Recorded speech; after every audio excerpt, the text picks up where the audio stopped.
Ubla Kanawik Pizzy. Today is Thursday. What day? All day today, let's be responsible. Always try, do our best, cooperate with others, and let's treat everyone with respect, including ourselves. Wow, I feel like I have my voice back. It was like this for a long time. And I feel like I'm actually talking like me again. It feels great. Today we're spending another day talking about the brain. We all have one.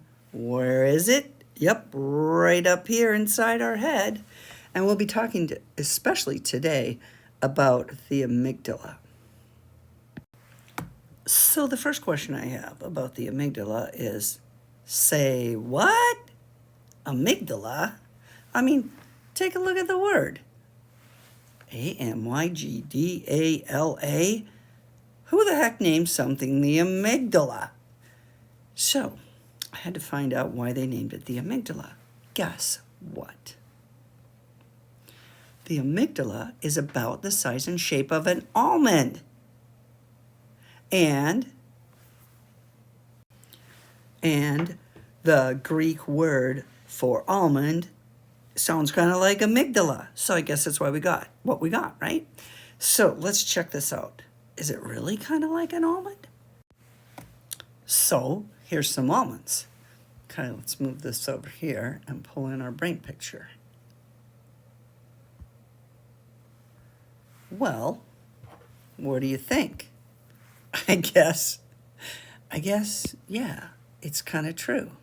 These almonds right here are kind of the shape of an amygdala. All right, that's a Greek almond. We have Greek almonds inside our head? Well, kind of. So what is this amygdala inside our head all about? So let's talk for a minute about what the amygdala actually does. Now, most of you have studied the senses. Let's see if we can remember them. We see with our eyes. We hear with our ears. We smell with our nose. We taste with our tongue. Yes, students in kindergarten and first grade, that word actually does say tongue. It looks like tongue you eat, but it's tongue. And then we have the sense of touch. That can involve a lot of different parts of our body, so we'll just put touch there. Well, what happens is that a lot of our sensory input from our eyes and from our ears and from our nose and from our tongue, what we taste, and from all the different parts of our body, like our skin and our muscles, or everything that gives us a sense of touch, flows into the amygdala. And the amygdala has to figure out what to do with all this input. So let's say the sensory input comes from chocolate cake. That's going to be some happy amygdalas, right? Let's say the input comes from a scary horror movie. That's going to be some scared amygdalas. Now let's say there's some input put from somebody pushing you really hard. Let's think about that chocolate cake again. Here we have our pretty happy amygdalas. When the amygdala gets sensory input that it can process well, it can send out information to other parts of the brain that might involve things like thinking. So if I ate some really good chocolate cake, I might be thinking, man, that was delicious. Who made that? How much should I eat? I think I could eat this whole piece.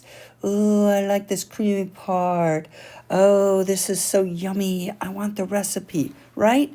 I'd be thinking all kinds of fun things. That kind of thinking happens right here, under my skin, of course, in the prefrontal cortex. So that part of my brain would be all fired up. Then you might wonder, what happens when you get scared? Or what happens when you get hurt or mad? Tomorrow, we'll talk about what the amygdala does then. In the meantime, I hope you have an amazing and wonderful day today. It's going to be a great Thursday, and take care of your amygdalas.